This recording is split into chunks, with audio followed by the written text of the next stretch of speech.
Então, acho que tá certo aí. Vou abrir, então, essa aula, o roteiro, né? Então, tem aqueles 4 exercícios, códigos que a gente comentou na semana passada, na quinta-feira passada, né? E eu coloquei a mais um código em Java, porque vocês, né, aprenderam a programar em Java, então sempre fica ali uma dúvida de como é a ligação entre um fork e Java. Então, vou abrir rapidinho aqui também esse código para vocês verem. Deixa eu ver se eu acho ele aqui.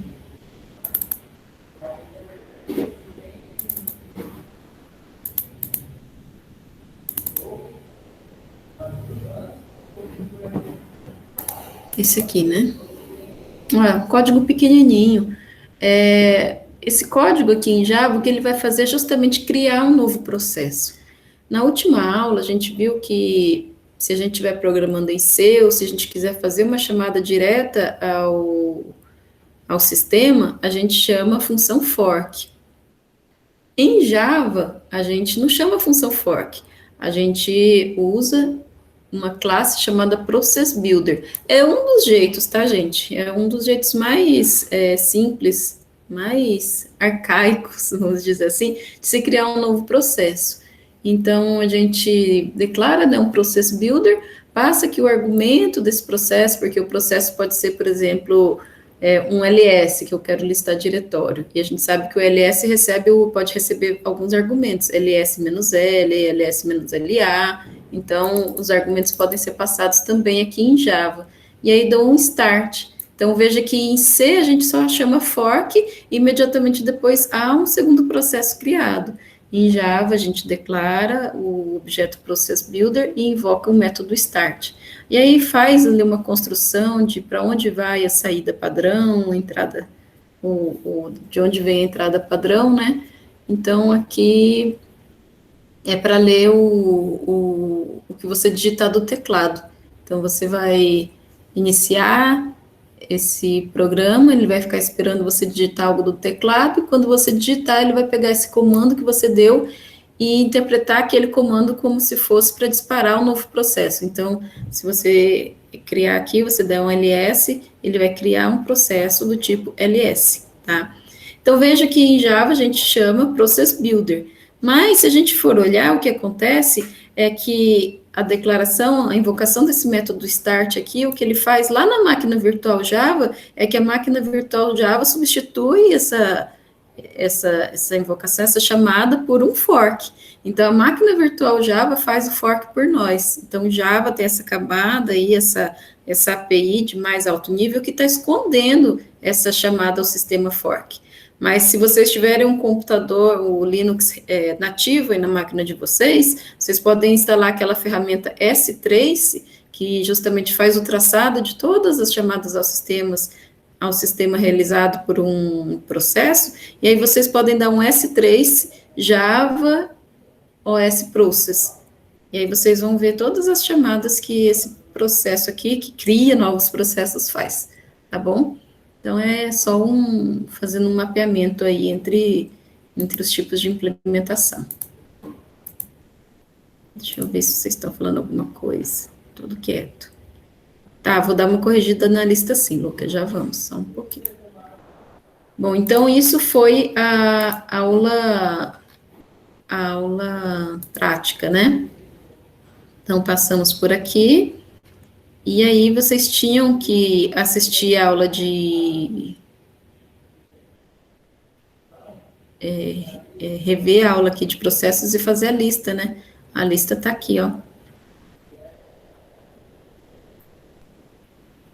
Era para ser entregue até hoje, antes da aula, e aí eu estendi até amanhã, tá? Até 1 minuto antes da meia-noite de amanhã vocês podem entregar, tá? E aí, algumas pessoas estão com dúvida na lista. Vamos lá. Então, bom, a lista, ela começa com algumas questões que a gente discutiu em sala, tá? Então, eu vou pular algumas, vou falar que essa primeira a gente discutiu em sala, A segunda também. Eu vou pulando assim, depois, se alguém ficar com dúvidas nelas, a gente volta, tá? 3 também, 4 e 5 também. 6 a gente ainda não falou, tá? Deixa ela aí quietinha por enquanto. 7, o que é uma tabela de processos, para que é utilizada, que informações armazena? Também falamos. Só preciso lembrar que tabela de processos também costuma ser chamado de PCB, bloco de controle de processos, tá? E aí eu imagino, eu não perguntei para as pessoas que me escreveram, eu imagino que as dúvidas estão aqui nos exercícios 8, 9 e 10.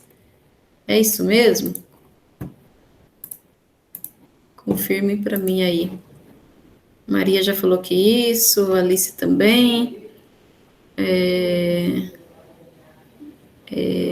Calma aí. Felipe falou, professora, tem a API do Windows também, né? Ah, sim, Felipe. Eu estava falando, imagino que essa sua dúvida tem a ver com Java, né? Com a máquina virtual Java. Então, se a sua máquina virtual estiver rodando em cima do Linux, ela vai chamar a função fork. Se a sua máquina virtual estiver rodando em cima do Windows, aí ela vai chamar a função da API do Windows 32, que é responsável por invocar a criação do processo. Acho que é create process. E por isso que a gente tem que ter também, para cada sistema operacional, uma máquina virtual. Quando você vai baixar a máquina virtual, você tem que dizer qual é o seu sistema operacional, porque a implementação da máquina virtual tem que conhecer, tem que saber conversar com o seu SO. Então, Felipe, você falou que não conseguiu executar a função fork de jeito nenhum, via create process. No caso, você está usando a API do Windows, é isso, Felipe? É que a API do Windows você chama create process. Na API do Linux você chama fork. Certo? Se você chamar fork no Windows, no seu ambiente de desenvolvimento C no Windows, não vai funcionar. Porque fork justamente é uma implementação do sistema operacional, lembra? É uma função. Em C, a gente tem acesso a essa função que ela está provida pela libc. Não sei se isso ficou bem claro mesmo. Então, a fork que a gente chama no nosso código C do Linux, ela está sendo provida pela biblioteca C desse sistema operacional, que tem o mesmo nome da System Call. Então, a gente chama, na verdade, a biblioteca C e essa biblioteca faz um desvio, faz uma troca de contexto para dentro do sistema operacional, para dentro do kernel. E tem a ver com aquelas instruções privilegiadas e não privilegiadas. Então, a criação de um processo é privilegiada, então ela só pode ser feita via System Call. E não somos nós que estamos invocando diretamente esse System Call. Quem invoca é uma bibliotecazinha C que tem na nossa máquina, em cima do sistema operacional, que ela sim faz essa chamada para dentro do SO, tá? E daí, se você estiver programando Windows, você vai chamar a create process do Windows, tá? Tenta lá depois. Bom, deixa eu ver aqui. Vou fechar aqui minha imagem. O Gabriel quer falar alguma coisa? Vamos ter até amanhã com nota e presença, né? Sim, sim. Então, vamos lá, gente. Exercício 8, 9 e 10. Aqui, de cara, eu pergunto no 8, incluindo o processo inicial, quantos processos são criados pelo programa a seguir? Então, aqui eu dei um código alto nível, tá, gente? Se vocês copiarem isso daqui e jogarem lá no seu ambiente de desenvolvimento C, no REP, nem sei como que fala o nome daquilo, Replit, é isso? Replit, sei lá. Não vai funcionar, porque aqui está faltando linha de código, tá? É só ideia mesmo, é um pseudocódigo, beleza? Então, a gente já sabe aqui que quando um processo entra na main, ele é um processo único, né? E aí, um processo, ao invocar fork, se esse fork for bem sucedido, na linha de baixo, imediatamente na linha de baixo, nós vamos ter não um processo, mas dois. Não é isso que a gente falou na última aula? Então, se esse fork foi bem sucedido, na linha de baixo a gente tem dois processos. E os dois processos compartilham o mesmo contador de programa. Então, os dois processos vão querer seguir a execução dessa segunda linha aqui, ó, desse segundo fork. Então, quantos processos vão executar o segundo fork? Dois processos. E cada um, se for bem sucedido, vai dar origem a um outro processo. Então, aqui entrou um processo, saíram dois. Aqui entraram dois, sendo que cada um vai se procriar, e vão sair 4, não é?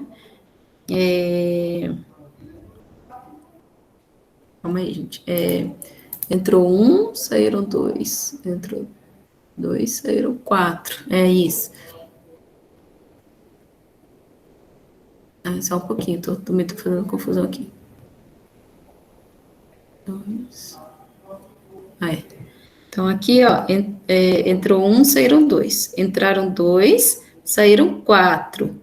E os 4 que saíram vão querer executar essa terceira linha aqui, esse terceiro fork. Então, cada um vai querer executar esse terceiro fork, e cada um que executar, se for bem sucedido nessa chamada, vai dar origem a um novo processo. Então, se entraram 4 processos aqui nesse terceiro fork, quantos vão sair? 8, isso mesmo. O Breno, o Rian, aí já deram até a fórmula, né? O número de vezes que eu invoco fork aqui sucessivamente é usado no número de processos de saída. Então, se eu tivesse um fork só, então eu teria 2 elevado a 1 processos finais. Então, 2 processos. Com 2 forks, eu tenho 2 elevado a 2 processos, né? E se eu tivesse 3 forks, como eu tenho aqui, eu tenho 2 elevado a 3 processos criados. Então, eu tenho 8 processos criados. Tá? A Maria está perguntando se são 8 sem incluir o pai. É incluindo o pai, Maria. Então, o primeiro chega aqui, chama fork, e o que era só 1 viraram 2 nessa linha de baixo. Aí, os 2 invocam fork, e o que era 2 viraram 4, virou 4. E os 4 invocam fork, e o que era 4 virou 8. Tá?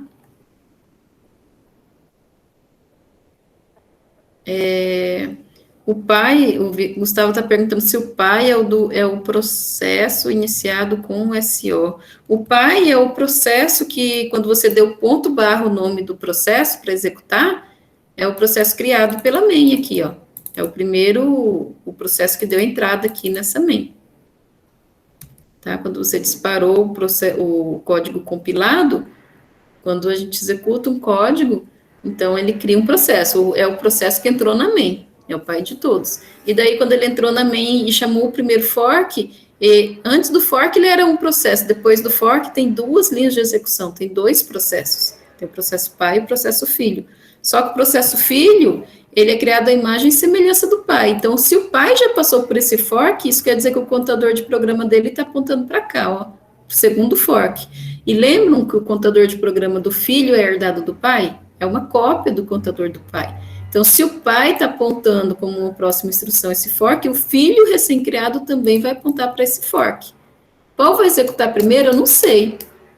E nem preciso saber, porque o que eu estou perguntando aqui independe de quem executa primeiro. Eu sei que o pai pode executar primeiro, depois o filho depois o pai, mas fato é que os dois vão querer executar até a última linha de código, até fechar tudo aqui. Então, se depois desse primeiro fork tem 2 processos, em algum momento os 2 processos vão executar o segundo fork. E aí a gente vai ter não 2 processos, mas 4, porque os 2 primeiros se multiplicaram. E depois esses 4 processos vão querer executar o último fork, cada um vai se duplicar, né? E aí vamos ter 8 processos, tá? Beleza?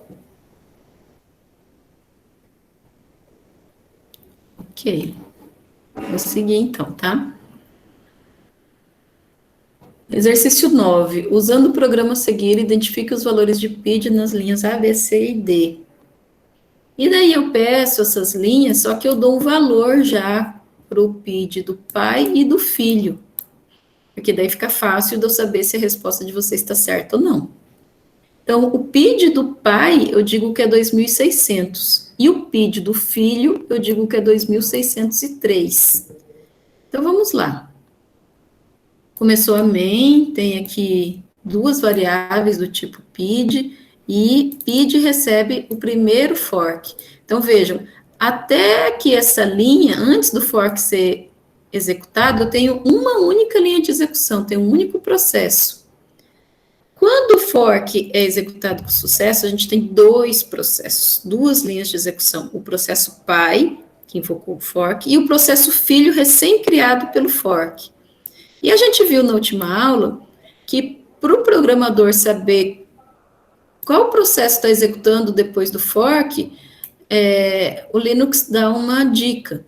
Ele faz o valor de fork retornar 0 para o filho, então o filho recém-criado sempre tem como valor de retorno de fork 0.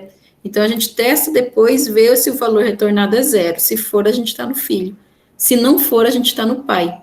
E mais, o PID retornado para o processo pai, o valor retornado por fork para o processo pai é o identificador do filho no SO, tá?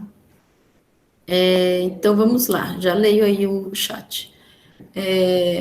Então, realizou o fork, então, imediatamente depois do fork, temos o processo pai e o processo filho querendo executar esse restante de código aqui, ó. E aí a gente faz uma comparação. Se PID é igual a 0, então estamos no processo filho. Por que eu sei disso? Porque é uma convenção, o valor de fork retornando 0, a gente sabe que está no filho. Então, filho atribui à variável PID1 o valor de getPID. Essa função getPID, o que ela faz é retornar o PID desse processo que está invocando essa função aqui, ó. Então, o processo filho está perguntando para a SO, SO, me passa o meu PID aí, qual é o meu PID? É isso que essa função vai retornar. E vai retornar isso para a variável PID1. E daí ele vai imprimir child, tem o PID, fulano de tal. Então, ele perguntou para o SO qual é o PID dele. O que vai imprimir aqui na linha A, então? O que a gente já combinou lá no cabeçalho do exercício? Qual é o PID que o SO deu para o filho?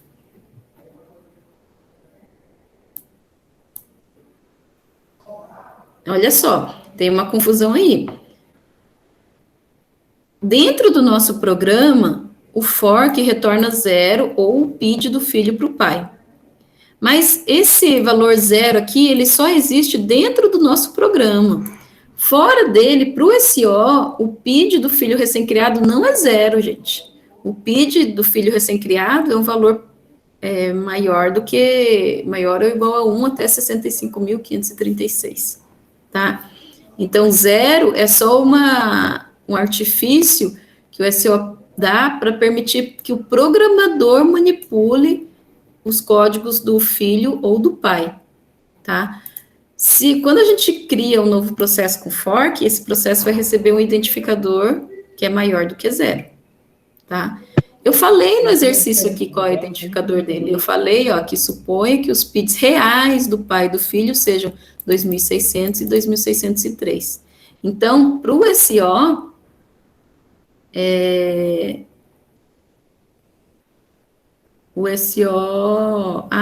estou me confundindo, né? Para o SO, o PID do filho recém-criado é 2.603. Vocês estão certos aí, ó. O João falou uma coisa certa. Opa, cadê? Desculpa aqui, gente, ele perguntou aqui o PID, né? O PID foi setado aqui com valor de retorno de fork, então realmente é 0. Perdão aí, Érica, João, Rian, que falaram. Eu estava empolgada aqui, achando que vocês estavam sendo enganados. Eu que fui enganada.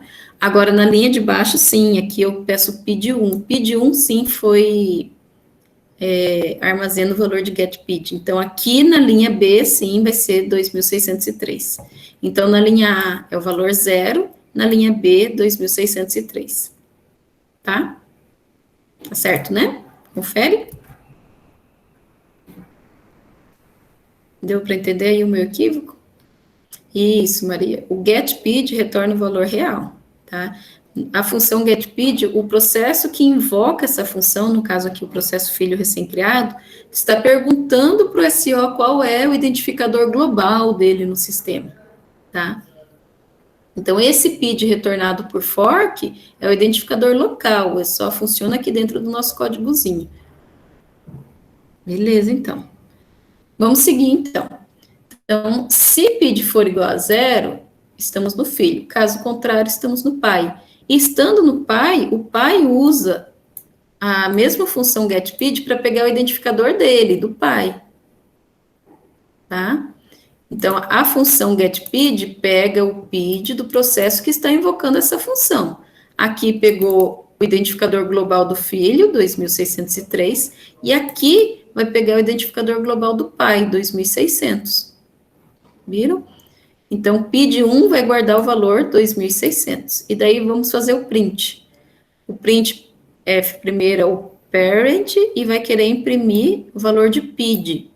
O valor de PID não é esse aqui é o PID1. O valor de PID foi setado lá anteriormente no retorno do fork. A gente sabe que valor é esse de PID?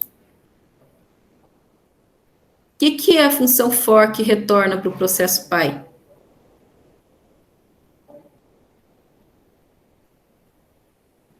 O que vocês me dizem? O PID do filho, isso mesmo, o valor global do filho, né? O identificador global do filho. Então, aqui, esse PID vai ter armazenado o valor 2603, tá? E aqui, no segundo printf parent vai querer o PID1. O PID1 armazenou o getPID, o identificador global do pai. Nesse caso é 2600. Beleza? Então, se eu não me engano, aqui é 0, 2603, 2603 e 2600. Ok? Podemos ir para o 10?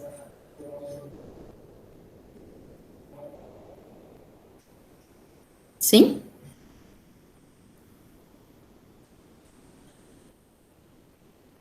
Querem perguntar alguma coisa mais? Então vamos, Érica. Beleza, Lucas, vamos lá. Então, o 10, eu tenho aqui uma variável, value, que está declarada antes do main, tá? Em C, gente, essa variável declarada aqui antes do main, fora da main, é como se fosse uma variável global, tá? Todos os processos enxergam, tá? Essa variável aqui. Então, vamos lá. A gente tem que executar mentalmente esse programa aqui e dizer qual é a saída dessa linha aqui. Então, tem uma variável value setada para 5, começa main, e o processo pai invoca fork. Se esse fork for bem sucedido, então, na linha imediatamente seguinte, teremos dois processos concorrendo para executar o restante do código, o processo pai e o processo filho. Qual vai executar primeiro? Não sabemos, isso depende do escalonador, pode ser que seja o filho, pode ser que seja o pai, mas isso não importa para a gente agora. E aí a gente faz aquele teste já clássico, logo depois do fork. Perguntamos o valor do PID, porque se o PID for 0, o valor de retorno de fork for 0, a gente sabe que aqui estamos no filho. Caso contrário, a gente sabe que aqui estamos no pai, tá? Então, estando no filho, a variável value do filho acumula o valor até então mais 15. Então, a variável value do filho, que era 5, vai agora ser 5 mais 15, vai ter o valor 20. E acabou para o filho, ó, tem o return, o filho vai morrer. E o pai? O pai, por sua vez, vem aqui e pergunta, PID é maior que 0? Se o filho for criado com sucesso, a resposta vai ser sim, né? E aí ele vai fazer um wait. Esse wait aqui é uma barreira de sincronização, porque o que o wait faz? Vocês lembram? O processo que invoca a função wait fica travado, bloqueado, sem executar nada mais, fica naquele estado de espera, de bloqueio, até o filho finalizar, terminar, morrer, tá? Por morte matada ou por morte morrida. Quando o filho morrer, esse processo que chama o wait vai desbloquear. E aí vai para o estado pronto, que estará pronto de fato para ser posto em execução, tá? Então, aqui, gente, por mais que o pai seja o escolhido pelo escalonador para ser executado logo depois do fork, assim que ele entra em execução, ele bloqueia a espera do término do filho. Então, quando o pai desbloquear, a gente sabe necessariamente que o filho já terminou, que o filho já morreu, executou tudo o que tinha para executar e morreu.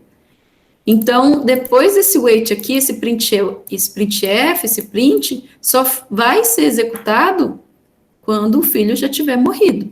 E aí eu quero o valor da variável value.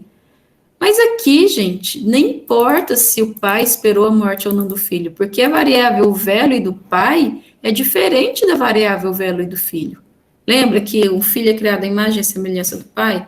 Então, o que o SO faz é pegar toda a memória do pai e fazer uma clonagem. Copia para um outro espaço de memória com os valores iniciais idênticos. Então, o velho do filho inicialmente é 5, igual ao do pai. Só que depois a gente atribui, acumula mais 15 nessa variável, só que isso não se reflete na variável velho do pai. São espaços de memória distintos, tá? Então, a variável velho do pai, aqui na linha A, é 5, tá bom? Se eu tirar esse weight aqui, muda alguma coisa? Não. A variável value do pai vai continuar sendo 5. Deu para entender? Sim? Ok. Tá. Alguma dúvida mais da lista sem ser essa questão 6 aqui? Porque essa questão 6 ela está replicada na próxima lista, então vou deixar para comentar na próxima lista, tá? Só deixar claro aí que aqui é uma troca, mudança de contexto, é quando um processo sai da CPU e entra outra. Essa troca de processos, a gente dá o nome de troca de contexto, tá bom? Então, vou fechar a lista, beleza? Então, podem entregar a resolução até amanhã. Fechei. Um parênteses aqui, gente, fiz a compilação das linhas do tempo, né? Queria agradecer vocês, foi um ótimo trabalho, vocês interagiram muito, fiquei muito satisfeita, assim, e ver como que vocês conversam entre si, né?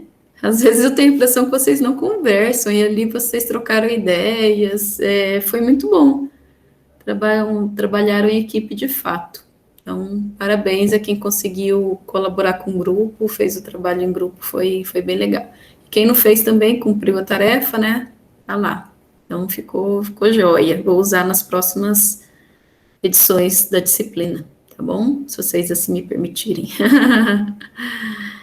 Beleza, gente. Vamos seguir então, né? Valeu. Então, já falamos da aula prática, falamos da lista de exercícios, agora vamos falar sobre escalonamento. É a aula de hoje. Hoje é dia 3, vou colocar a data aqui para ficar registrado. 3/9.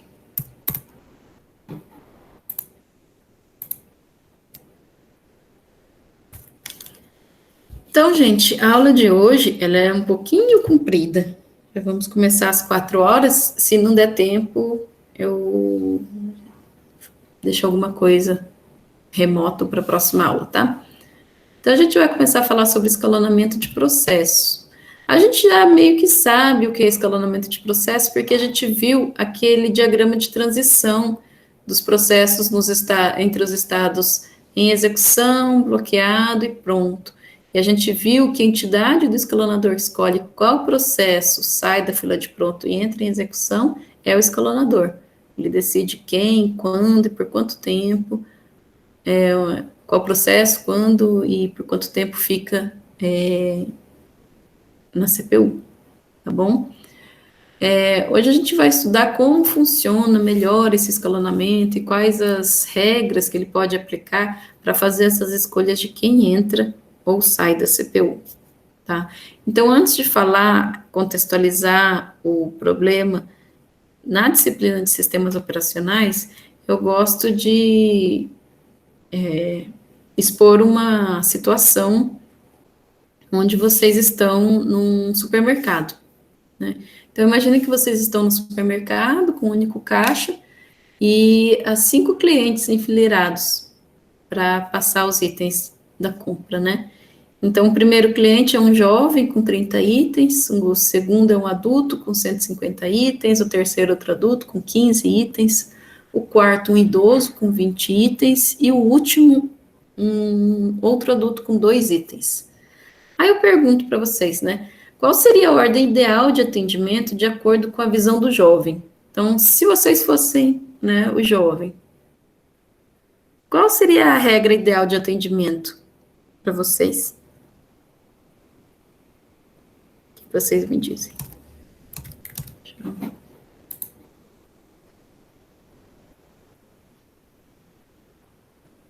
O Guilherme falou que o adulto 3, jovem primeiro, né, Maria? Idade.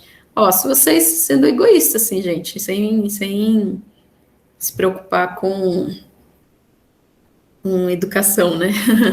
Pela educação teria que ser o idoso, né? Ou a pessoa que tem mais item, enfim.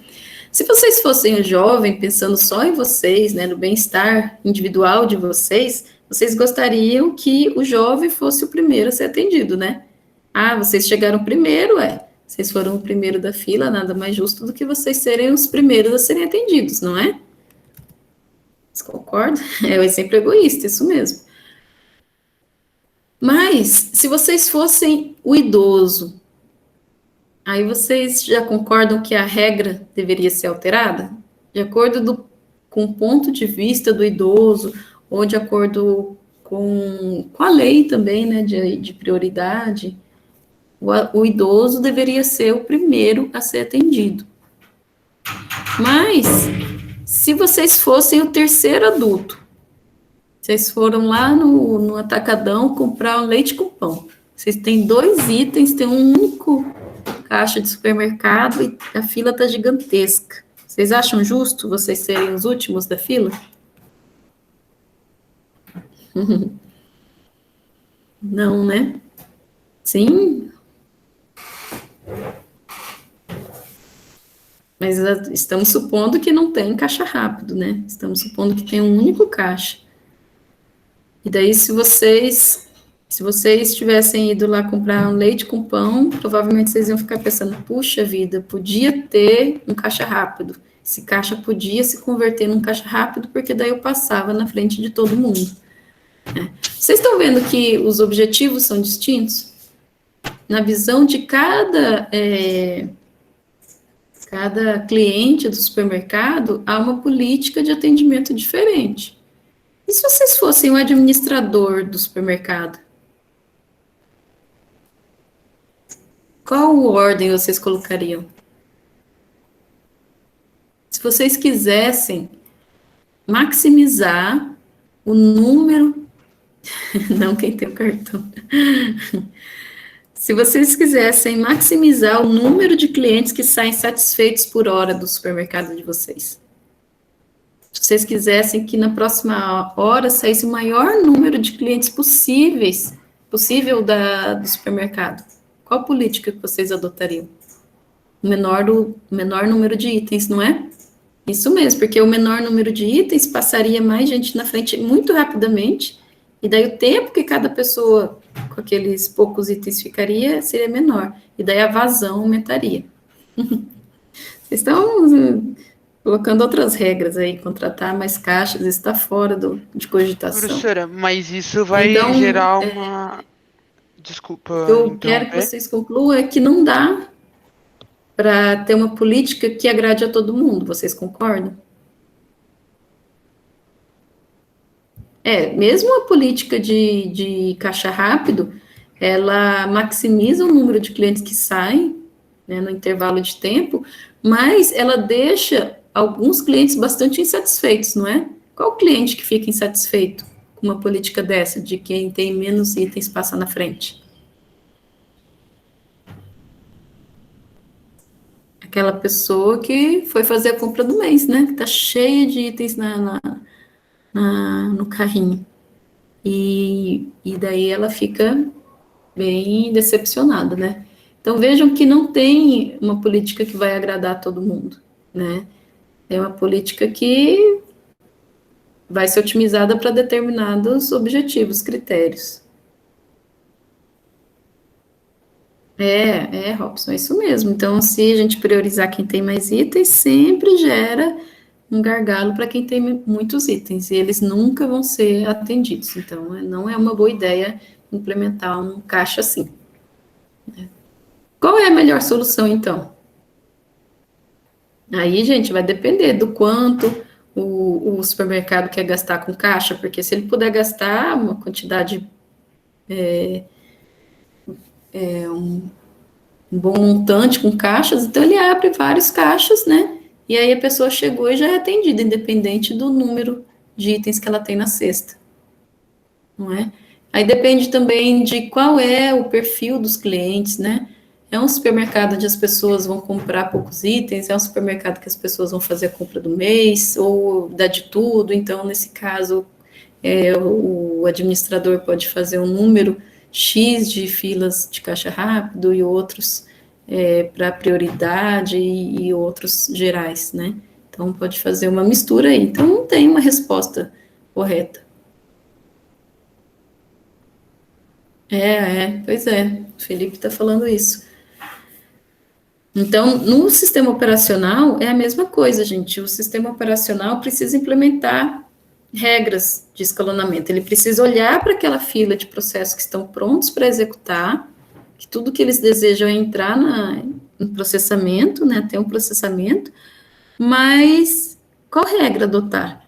Né? Quem ele vai priorizar? Será que ele pode adotar uma regra, duas regras? Será que essas regras podem ser flexíveis?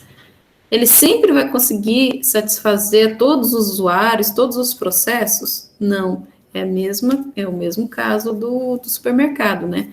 Ainda mais se a gente considerar um sistema operacional de propósito geral, como é o caso do Windows, Linux, dos SOs que a gente utiliza nas nossas máquinas. Vocês concordam que a gente pode usar essa máquina para se divertir num jogo, para assistir um filme, para fazer edição de uma planilha, para navegar?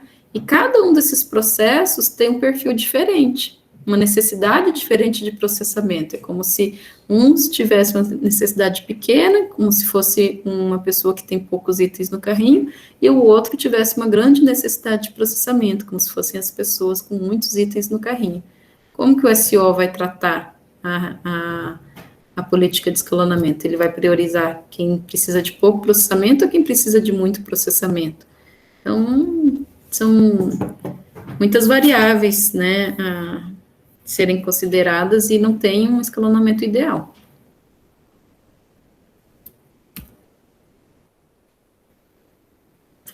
Então, trazendo de volta, né, para o contexto de sistemas operacionais, nas máquinas a gente sempre tem 2 ou mais processos no estado pronto, e eles competem pelo uso da CPU. E é o escalonador, a parte do SO, que tem que fazer a escolha de qual processo que está ali na fila de prontos que deve entrar em execução. O algoritmo que o SO usa para fazer essa decisão é chamado de algoritmo de escalonamento.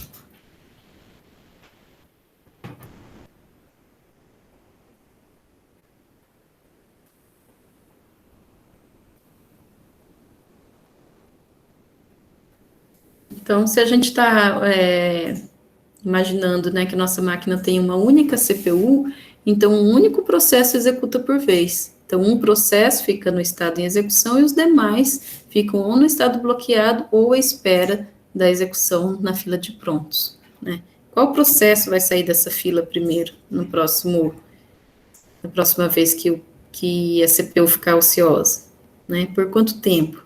São decisões que o escalonador tem que tomar.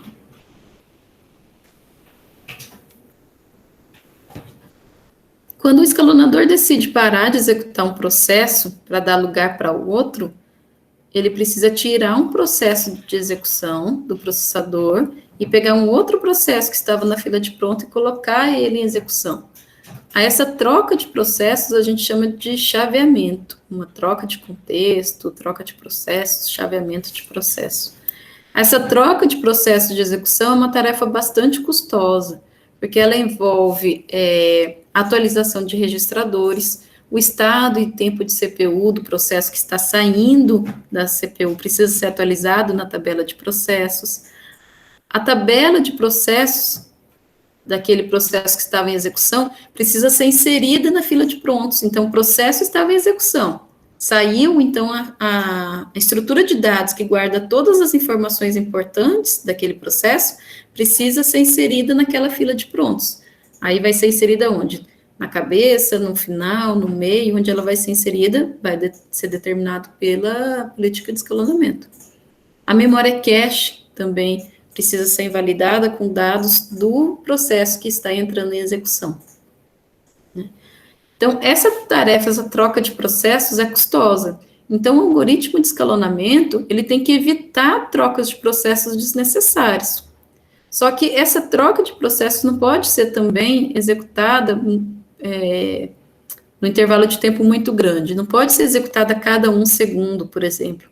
Porque se um processo ficar durante 1 segundo no processador e os outros ficarem esperando, e você tiver 10 outros processos esperando, a próxima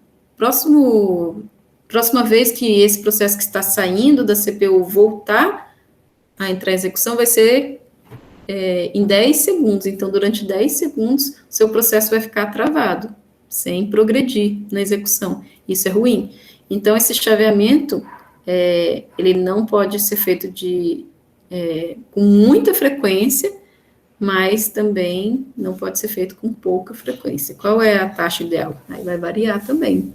Depende dos tipos de processo, depende da frequência do processador, tem muitas variáveis para serem analisadas.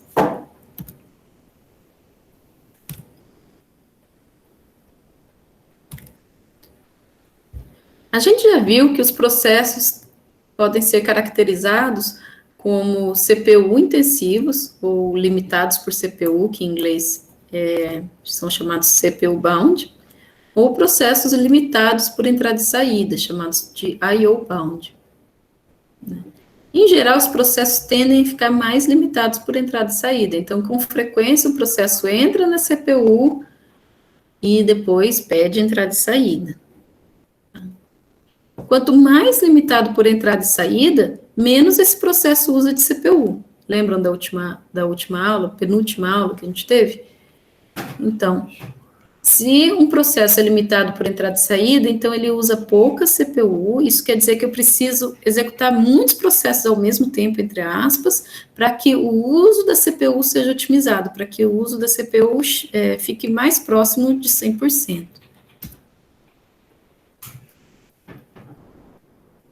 E aí, quanto mais processos eu tiver ativos no meu sistema, mais trocas de contexto devem ocorrer.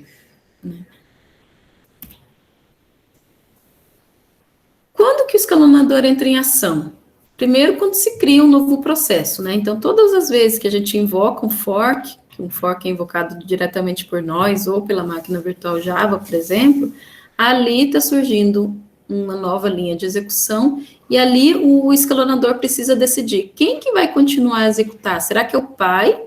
Ou será que ele cede a execução para o filho ou um outro processo que esteja na fila de prontos? Um outro momento que o escalonador pode entrar em ação é ao término de um processo, porque um processo que está terminando, ele estava necessariamente ocupando a CPU. Então, se ele termina, ele libera a CPU e daí o escalonador precisa olhar para a fila de prontos e decidir quem é o próximo a entrar em execução. Quando um processo bloqueia, o escalonador também tem que tomar uma decisão, porque esse processo que acabou de bloquear estava na CPU. Então, ele liberou a CPU, e o escalonador precisa colocar um novo processo em execução. Quando ocorre uma interrupção de entrada e saída, então, aqui eu quero dizer o seguinte: imagine um processo que estava à espera de uma leitura do disco, por exemplo. Então, esse processo, ele estava no estado bloqueado, certo? Enquanto o disco, a controladora não retorna todos os bytes de leitura que ele espera, ele fica ali no estado bloqueado, sem ocupar a CPU, né? Porque ele espera por uma entrada e saída. Quando os dados ficam disponíveis, então esse processo precisa ser colocado no estado pronto. E ali o escalonador precisa tomar uma decisão, porque pode ser que esse processo que acabou de chegar na fila de prontos seja o processo de maior prioridade de todos ali. Então, o escalonador tem que olhar e ver se ele coloca esse novo processo em execução. Ele só vai entrar, esse novo processo vai entrar em execução novamente se a prioridade dele for maior, por exemplo, do que a prioridade do processo que estava sendo executado. E, por fim, o escalonador também é ativado em intervalos frequentes de acordo com a interrupção do relógio. Porque a gente viu que um processo que entra em execução tem um limite de tempo para ficar ali. Então, se ao passar o tempo esse processo não terminar ou não pedir para fazer uma entrada e saída, aquele intervalo vai expirar, aquela fatia de tempo vai expirar, e daí o processo vai ter que sair à força dessa CPU para poder ceder espaço para os demais processos. É o que a gente chama de preempção. E nesse caso, o processo sai à força e o escalonador precisa colocar um outro processo em execução.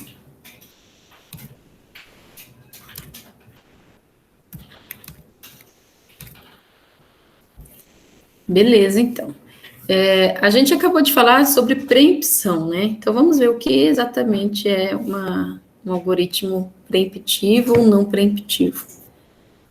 No algoritmo preemptivo, o escalonador escolhe um processo e o deixa em execução por um tempo máximo fixado, por uma fatia de tempo, que a gente chama um time slice. Então, o processo entra em execução e fica na CPU durante um intervalo, um limite de tempo máximo. Por exemplo, 10 milissegundos. Passados 10 milissegundos, se esse processo ainda estiver faminto por CPU, ele ele é retirado à força pelo escalonador da execução. Então, ele sai à força e volta para o estado pronto. E um processo da fila de prontos é colocado em execução. Então, um processo que tira um algoritmo de escalonamento que tira um processo à força da execução é chamado de preemptivo. Já um algoritmo de escalonamento que deixa um processo executar até ele terminar, ou até ele pedir por uma entrada e saída, ou então ceder voluntariamente a CPU, esse algoritmo de escalonamento é dito não preemptivo, então ele não retira à força um processo da CPU. Tá certo?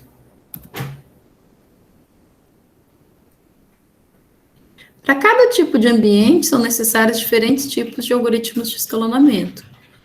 Então, tem situações onde o algoritmo de escalonamento mais indicado é o preemptivo ou não preemptivo. Então, por exemplo, sistemas de algoritmo em lote. Então, vamos imaginar, por exemplo, que a gente queira processar a base do Syscad para ver se a média dos alunos nas disciplinas do semestre passado foi maior que as do semestre retrasado. Nesse caso, tem um processamento a ser feito e é um processamento sem nenhuma interação do usuário. A gente pode fazer um programa, um script que fica ali coletando, calculando a média, e a gente fica esperando a saída. Quando a saída estiver pronta, o programa terminou. Então, não teve nenhum tipo de interação. Eu não tenho que ficar inserindo, ou tendo que dar enter, dando comando. Ele não tem nenhuma pausa à espera de uma interação com o usuário. Então, esse tipo de processo, ele precisa de um tipo de escalonamento específico para ele. Então, não é legal colocar esse tipo de processo com um algoritmo preemptivo, que vai ficar tirando esse processo à força da CPU de tempos em tempos. Afinal de contas, ele quer executar, né? Ele só quer executar. O algoritmo, um processo interativo é diferente. Imagine um jogo, né, que você esteja jogando e quando você aperta ali o controle, você quer que o seu comando reflita na tela do jogo, né, na situação ali do jogo. Então, a todo momento você envia comandos e quer que esse comando gere uma ação no jogo. Então, esse é um tipo de programa altamente interativo. Então, esse tipo de programa precisa de um escalonamento que a todo momento coloque esse processo em execução, né? Então, todas as vezes que esse processo quiser CPU, dá CPU para esse processo, porque o usuário não quer ficar esperando que o jogo destrave, né? Não quer dar um comando no jogo e esperar 10 segundos para que aquele comando reflita na tela do jogo.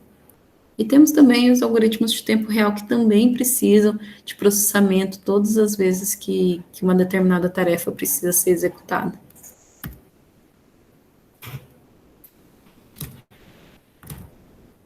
Qualquer coisa vocês me interrompam, tá?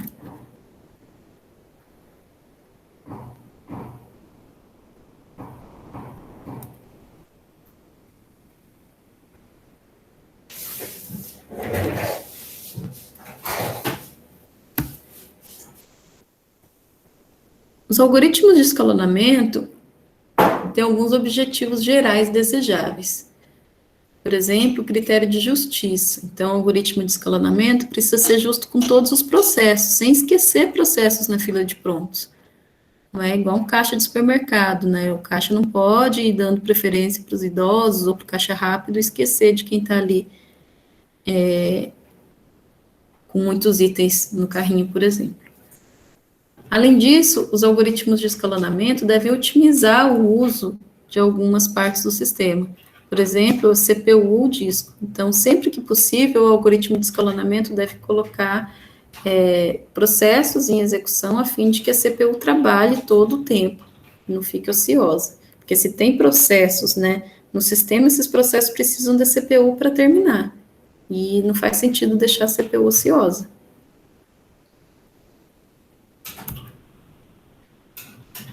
Vamos ver, então, alguns tipos de sistemas, né, de processos.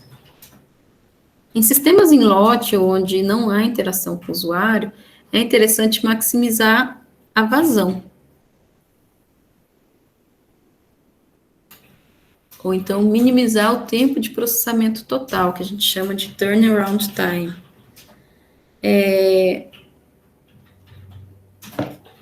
Minimizar o tempo de processamento total, para a gente fazer isso daqui, seria interessante que um processo entrasse em execução e ficasse em execução até ele terminar, sem ele ser interrompido. Porque se a gente interrompe e começa a alternar entre os processos, então o turnaround time dos processos aumenta, né?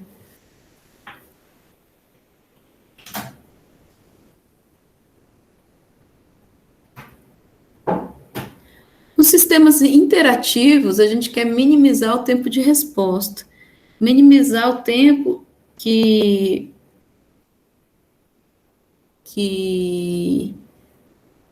os programas começam a devolver as saídas requisitadas, né? Então, é interessante que nesses tipos de sistema, quanto mais interativo for um processo, maior é a prioridade que ele tem no sistema, certo?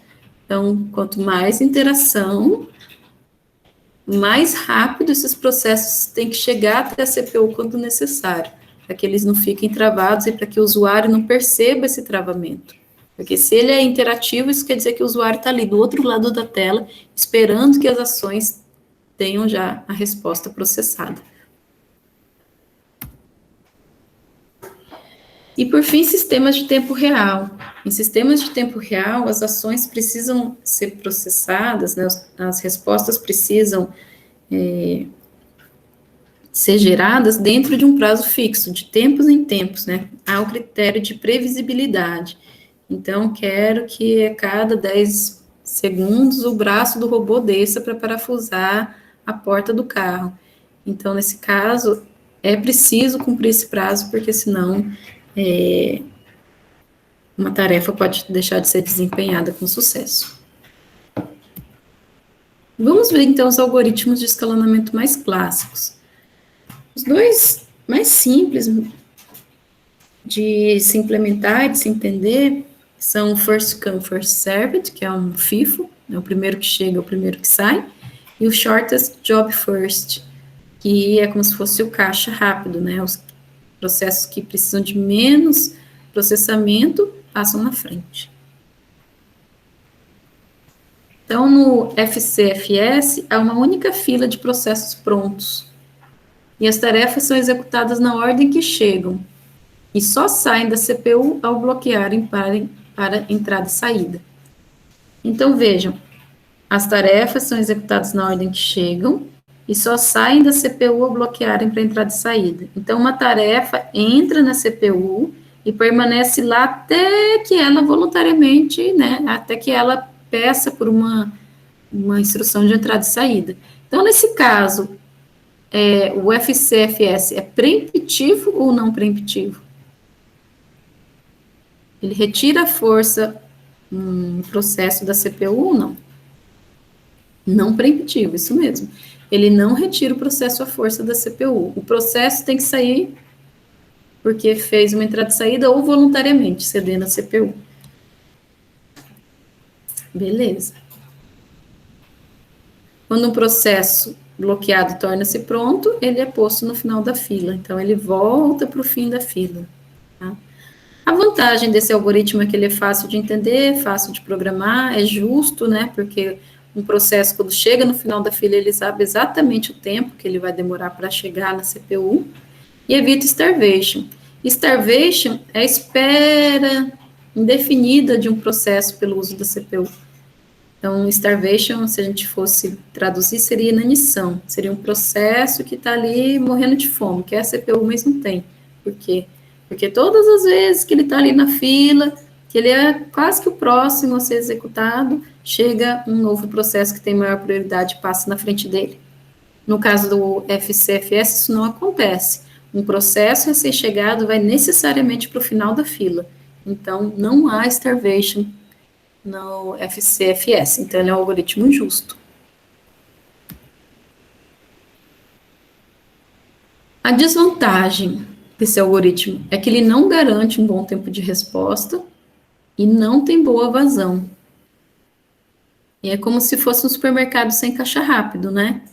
Então, um processo recém-chegado na fila de prontos pode ter dado o azar dos processos na frente dele serem muito longos, precisarem de muito processamento. E daí o tempo de resposta desse processo vai ser ruim, vai ser muito alto, né?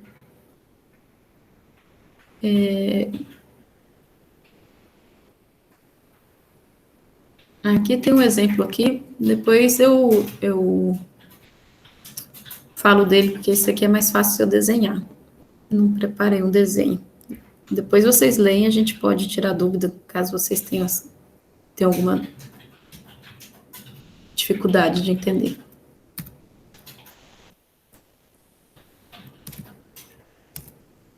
O SJF, Shortest Job First, dá prioridade para os processos que precisam de menos tempo de CPU. Né? Então, ele assume já esse algoritmo que ele conhece de antemão o tempo de execução de cada processo. Aqui eu estou chamando de tarefa, tá? Pensem que tarefa é a mesma coisa que um processo. E aí, sabendo do tempo de execução de cada processo, ele executa o processo mais curto primeiro. Se ao ser empregado esse algoritmo SJF conhecer de antemão todos os processos que chegam, ou seja, se todos os processos chegam juntos no instante zero, esse algoritmo é um algoritmo ótimo, considerando o menor tempo de processamento dos processos. Então, se eu souber de antemão todos os tempos de execução dos processos, e esses processos já chegarem ao sistema no instante zero, então, se eu aplicar o SJF, eu vou ter o melhor tempo de processamento de todos os algoritmos possíveis, tá? Então, vamos imaginar essa situação. No instante zero, chega um processo A, B, C e D. Cada um desses processos precisa de uma quantidade de tempo na CPU. O processo A precisa de 8, vamos dizer, minutos. processo B4 igual ao C igual ao D. Se a gente escalonar dessa forma, primeiro o processo A, depois o B, depois o C, depois o D, então o tempo de retorno, né, o tempo necessário para executar todos esses processos e tirar a média deles é 14 minutos. Tá? Isso sem isso sem o algoritmo SJF. Se eu executar nessa ordem aqui, A, B, C e D. Mas essa ordem não é a do algoritmo, né? Se o algoritmo for empregado, ele não vai executar primeiro, porque A não é o de menor fatia de tempo, menor tempo de execução. Se a gente empregar o SJF, a execução passa a ser B, C, D e A. E daí o tempo de resposta cai para 11 minutos, porque esse algoritmo, para essa situação aqui, é o algoritmo ótimo, é o algoritmo que tem o menor tempo de execução, menor tempo de resposta médio, tá? Depois a gente pode fazer no papel também, para vocês verem.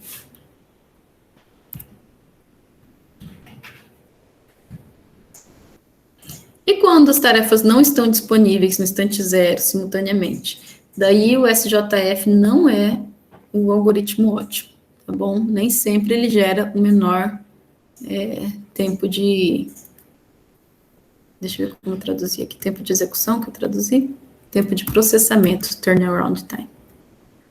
Aí tem aqui as contas. Depois eu vou fazer um videozinho, tá? Mas dá para seguir. Dá para seguir aqui, é só para que falando a gente vai se perder, tá?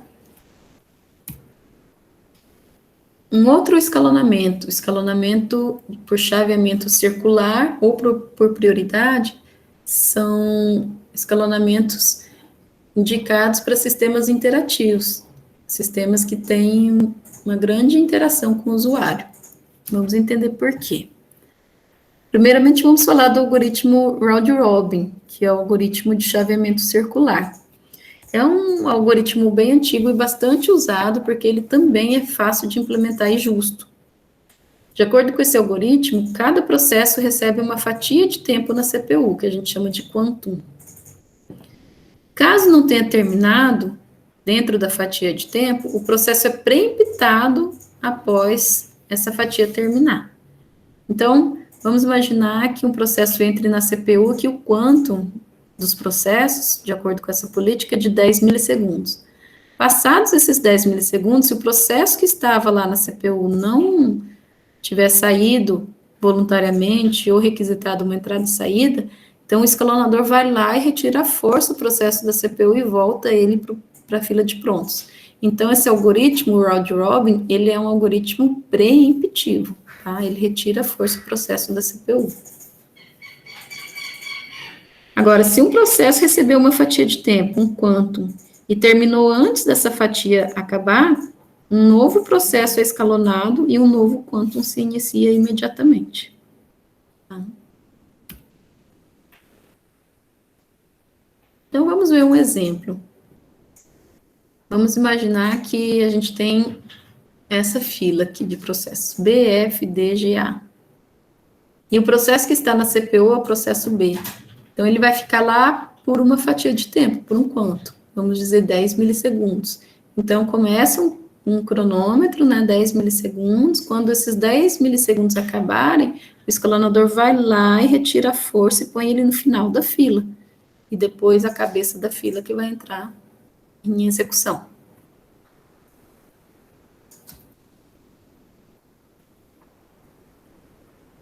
Eu estou falando aqui do tamanho do quantum, né? Eu estou dando o tamanho de 10 milissegundos. Mas se esse quantum for maior, isso é bom? Porque a gente já viu que a troca de contexto, o entra e sai de processo na CPU é ruim, porque gasta-se tempo nessa troca. Então, a gente pode pensar que fazer essa troca a cada 10 milissegundos é muito custoso. Se a gente aumentar, colocar para 1 segundo, o que vai acontecer se esse quantum for muito grande, tal como 1 segundo? 1 segundo, gente, para o processador é muita coisa, tá? O que vai acontecer se um quantum for muito grande? Qual a impressão que nós, usuários, teremos dos nossos processos?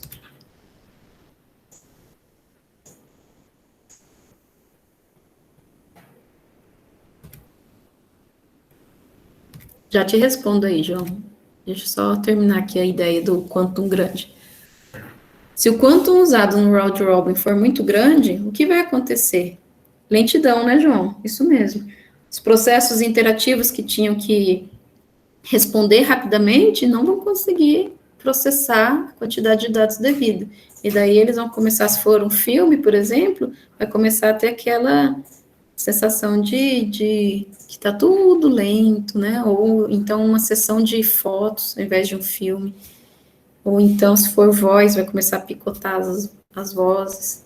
Né? Então, não, um quanto muito grande tira a interatividade. E um quanto muito pequeno?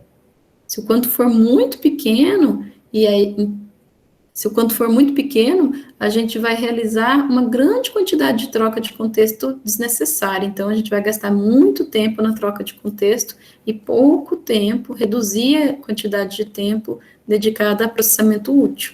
Então, também não é bom. Então, quanto pequeno é ruim, quanto muito pequeno é ruim, quanto muito grande também é ruim. E qual é a quantidade, o tamanho do quanto, né? Bom, aí os projetistas de SEO fazem lá umas estimativas e tentam achar uma quantidade que funcione bem para todo tipo de processo. Um número bom que costumava ser utilizado, acho que continua, são 10 milissegundos. Tem a ver também com a frequência do processador. Deixa eu ver o que você perguntou aqui, João. O João está perguntando se essa informação está junto com o processo. O processo diz quanto tempo de CPU precisa. Eu esqueci de falar isso, né? O SJF, ele assume que conhece o tempo de execução de cada processo.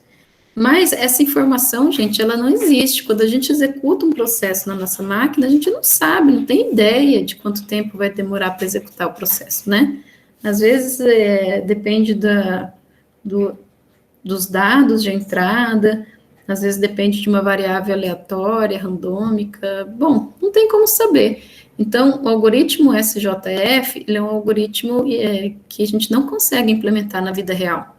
Dá para fazer estimativa, né? Então, se você executar um algoritmo várias vezes e guardar um histórico, você consegue traçar um padrão. Mas, na prática, não é um algoritmo implementável, tá? A gente utiliza o SJF só como para fazer uma comparação mesmo. Se a gente tiver um log de execução de processos, a gente pode pensar em implementar uma nova política de escalonamento. Não sei, da cabeça de vocês vão fazer um FIFO que é preemptivo e que de vez em quando também alterna prioridade de acordo com a interação, não sei. Vamos imaginar que vocês criam uma regra própria de vocês e vocês querem aplicar e comparar quão boa é essa regra. Então, nesse caso, vocês vão aplicar o algoritmo de vocês num log, numa execução já prévia, né? Pegar o resultado e daí pegar o resultado também daquele processo junto com o SJF. Tá bom? Sabendo já o tempo de execução do algoritmo, né? O histórico do tempo de execução, vocês veem quão próximo do SJF o algoritmo de vocês está. Então, a gente estuda o SJF para ter uma comparação mesmo.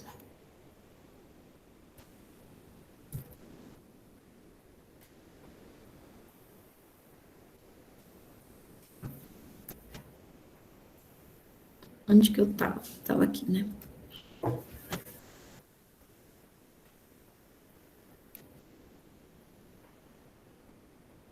A gente também pode ter um escalonamento por prioridade. Nesse caso, o escalonador atribui para cada processo uma prioridade. E aí vão ter processos com alta prioridade, que vão estar na cabeça da fila de prontos, e algoritmos com baixa prioridade, que vão estar lá na cauda da fila, no final da fila.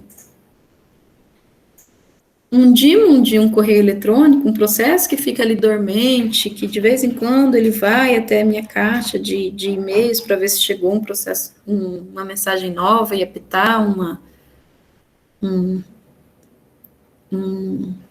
tocar um sinal sonoro, né, para me avisar, é um processo de baixa prioridade, né, não tem quase interação.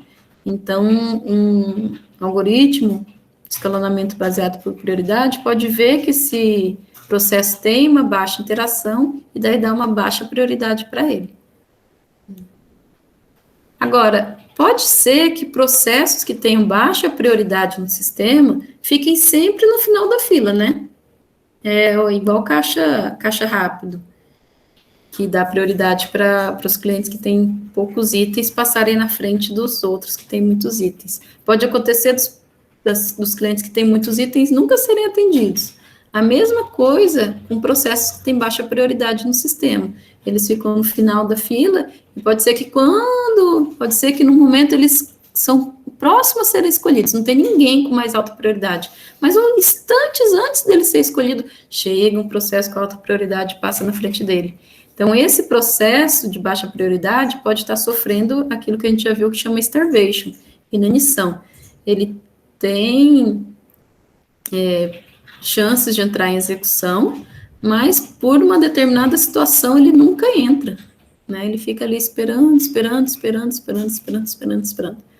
Para evitar a inanição de processos, escalonamentos baseados em prioridade tem uma técnica que chama de envelhecimento. Então, o que o algoritmo pode fazer é ficar monitorando esses processos que já estão esperando a CPU por um tempo grande, né? Por muito tempo. Então, o processo está esperando por mais que 100 quantos, né? O plural de quantum é quanta, mas é estranho falar assim, né? Um processo que está esperando já 100 quanta e não entrou em execução, então vai lá e aumenta um pouquinho a prioridade dele. E fica monitorando se ele vai entrar em execução. Se passou mais um grande intervalo de tempo, ele não entrou em execução, então aumenta mais um pouquinho a prioridade dele. Se passado mais um tempo ele não entrou em execução, aumenta mais um pouquinho. Vai chegar um momento que esse processo, que originalmente tinha baixa prioridade, vai ter uma prioridade alta no sistema. E aí sim ele vai entrar em execução. Tá? Então é interessante, né? Então é uma técnica para evitar starvation. E é muito implementada em algoritmos de escalonamento baseado em prioridade.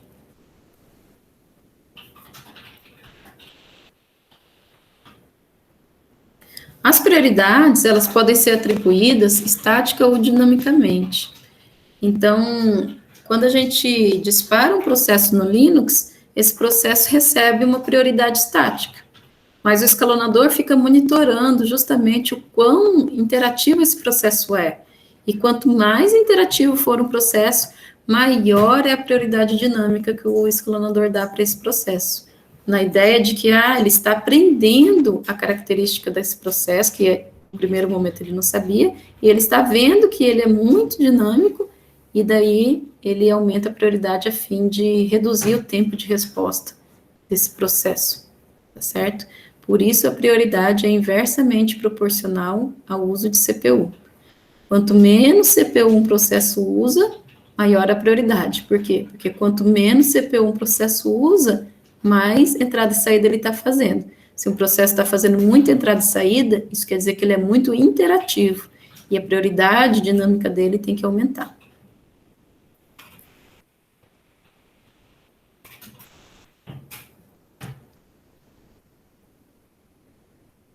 O Felipe está perguntando se no Windows tem como eu alterar a prioridade e afinidade de um processo. Onde entra essa parte do usuário alterar essas variáveis? No Windows, assim como no Linux, vocês têm chamadas ao sistema que alteram essa prioridade, afinidade de um processo. Mas essas chamadas, elas são... tem que ter permissão. Então, você tem que ter privilégio de administrador para poder chamar. Porque a prioridade em especial, ela é muito crítica, porque o SO, ele tem alguns processos que tem que ter alta prioridade para que tudo funcione bem. O escalonador, por exemplo, né? Toda vez que o escalonador quiser tomar uma decisão, ele tem que ser um processo de altíssima prioridade, porque ele vai tomar decisões a respeito dos demais processos, né? Para fazer todo o sistema ter um desenrolar, um desenvolvimento. Então, a gente não pode, como usuário comum, aumentar a prioridade de um processo, porque senão a gente pode bugar todo o sistema, né? Pode colocar uma prioridade maior que do próprio escalonador. Aí não funciona. Mas tem como. professora?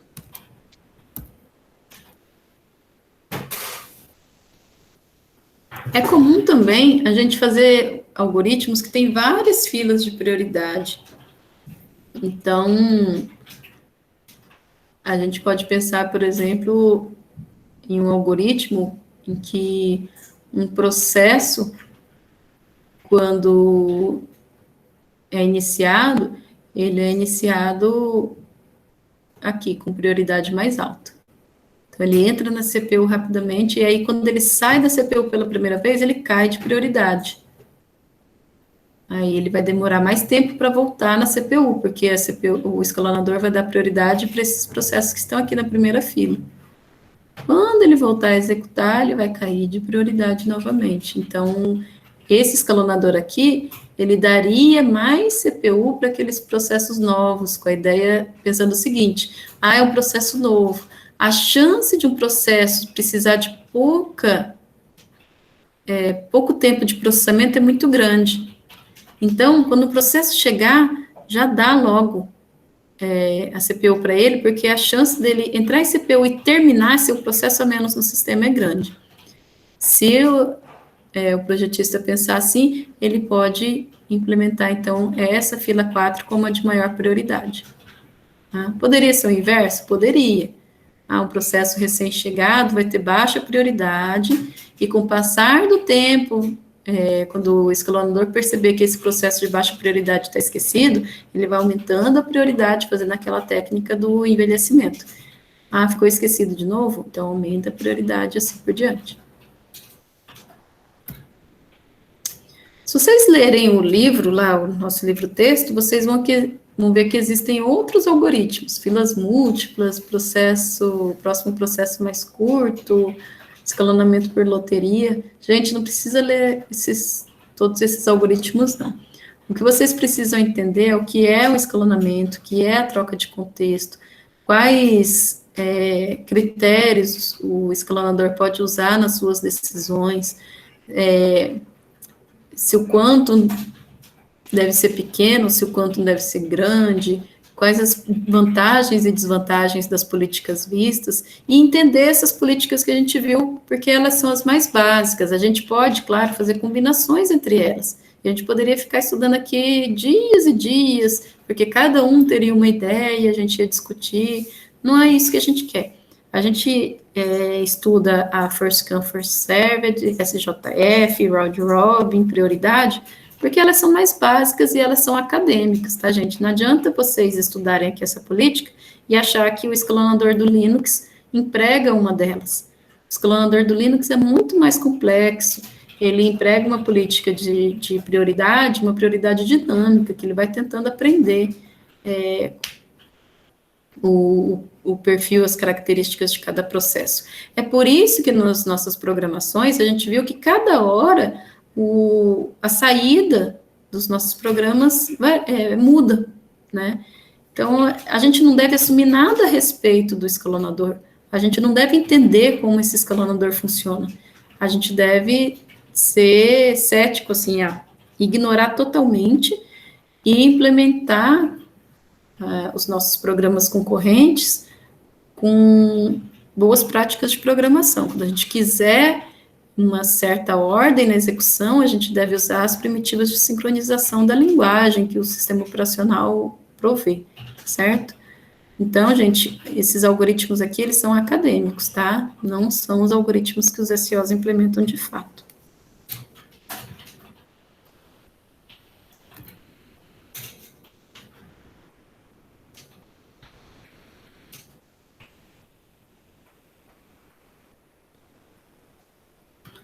Faltou eu falar dos algoritmos de escalonamento de sistemas de tempo real.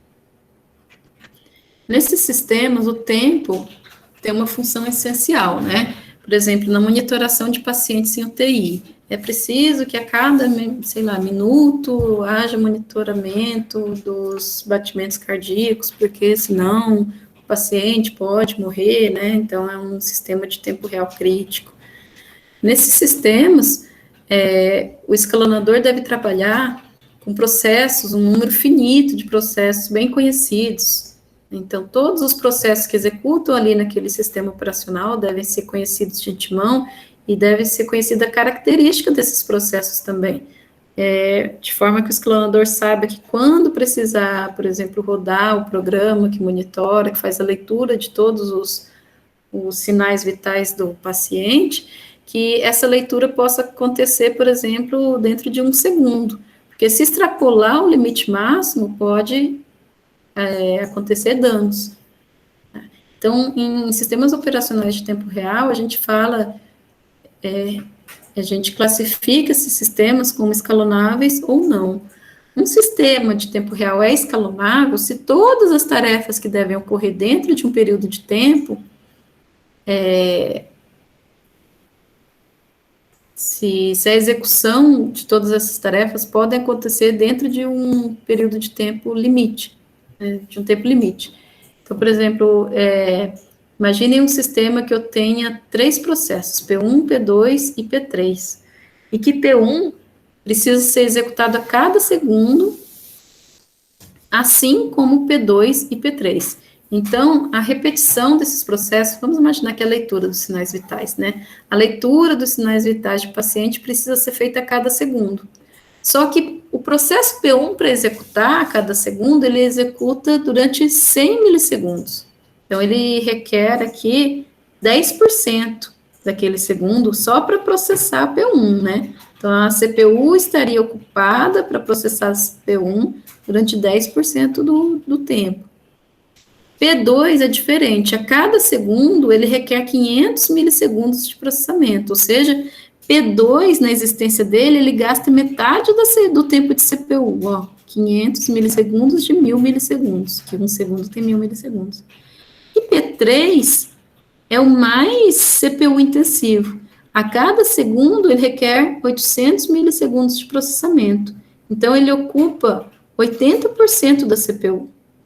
Se eu considerar que eu tenho que executar P1, P2 e P3 no meu sistema, então eu chego à conclusão que esse sistema não é escalonável. Não importa se eu executo primeiro P1, depois P2, depois P3, ou começo com P3, depois P2, depois P1. Não importa a ordem, eu não vou achar uma sequência que consiga satisfazer as restrições desses 3 processos ao mesmo tempo.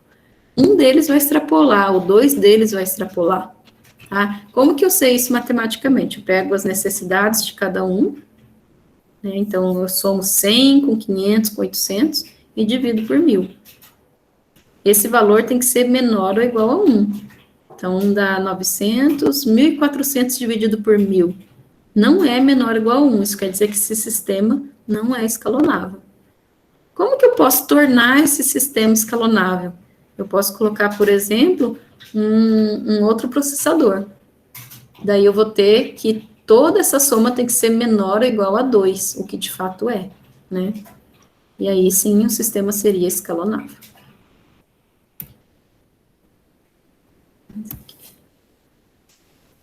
Então, o mais importante se saber, né, para essa aula é o que é e para que serve o escalonador, por que cada tipo de aplicação precisa de um tipo específico de política de escalonamento, né?